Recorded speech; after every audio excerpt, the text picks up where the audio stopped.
People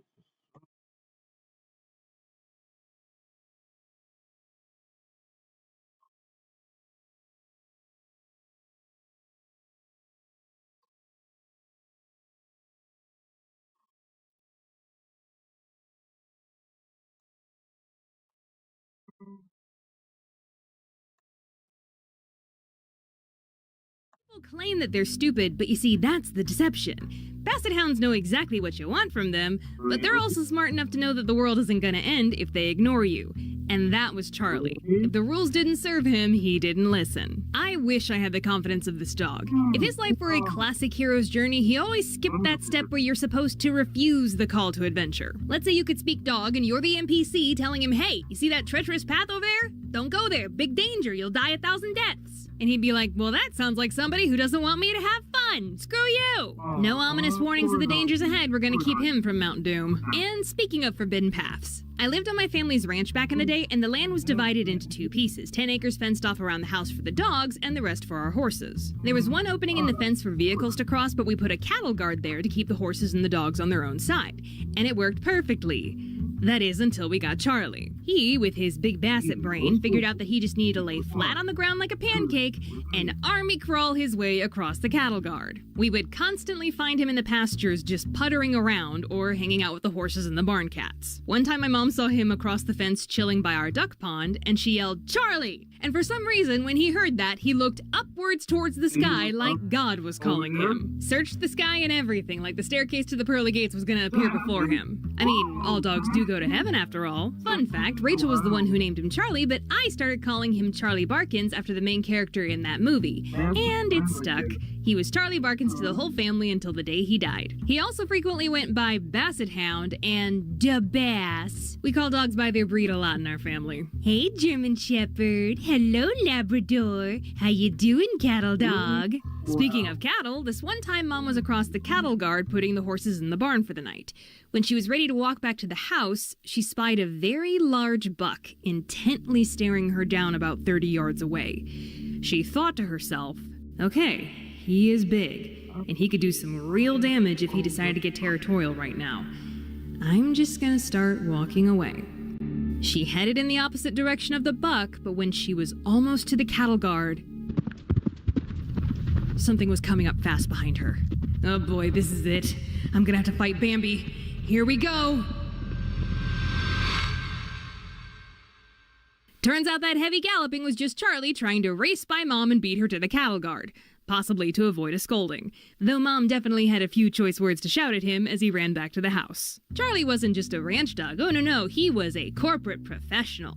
Mom, Dad, and Rachel would take him to the family business all the time where he did very important work, like napping and sunbathing and walking from room to room hounding people for love and affection.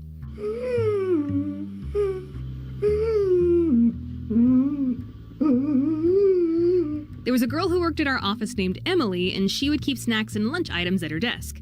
Well, one day, when the whole office was in their morning meeting in the boardroom, Charlie came waddling in carrying something in his mouth. He waited until he had the whole room's attention before setting the item down and looking at everyone expectantly. That's when Emily shouted, "Oh my God, is that my peanut butter?" While everyone was busy in the morning meeting, Charlie had rummaged through her food bag she left behind her desk and stolen her jar of peanut butter.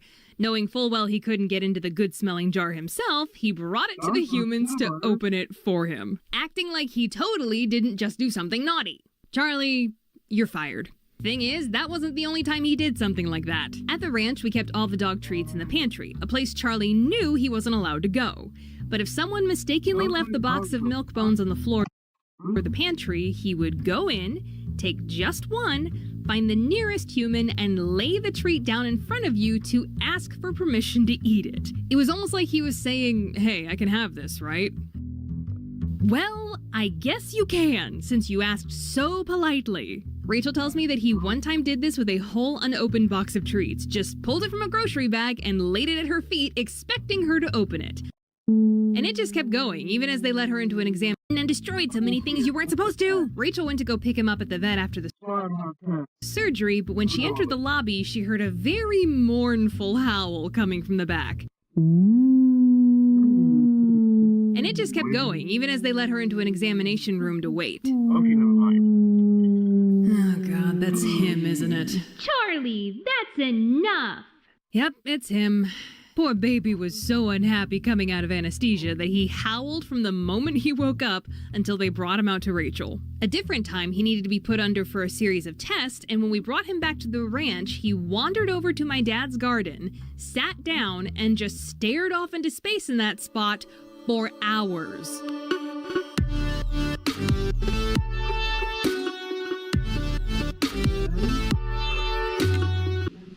Oh my god. I called him to come back in a few times, but dude was on another planet at that point. Didn't even notice my presence until I physically touched him. Must have been having one hell of a trip.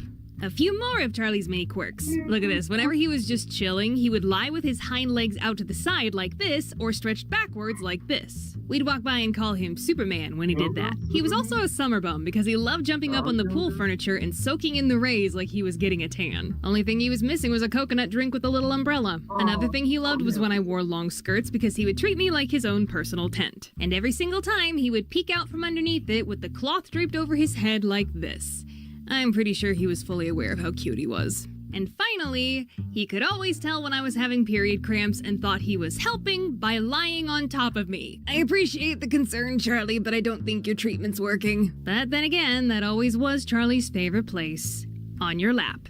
Now, all of these stories were just the tip of the Charlie iceberg. Trust me, I would love to make another one of these videos, so please give me every reason to. I want to keep the legend alive. Thank you so much for... Yeah.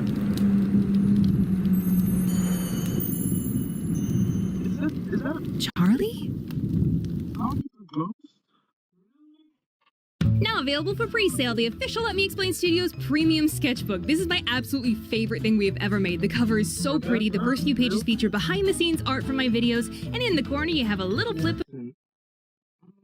Kind of enjoyed this video.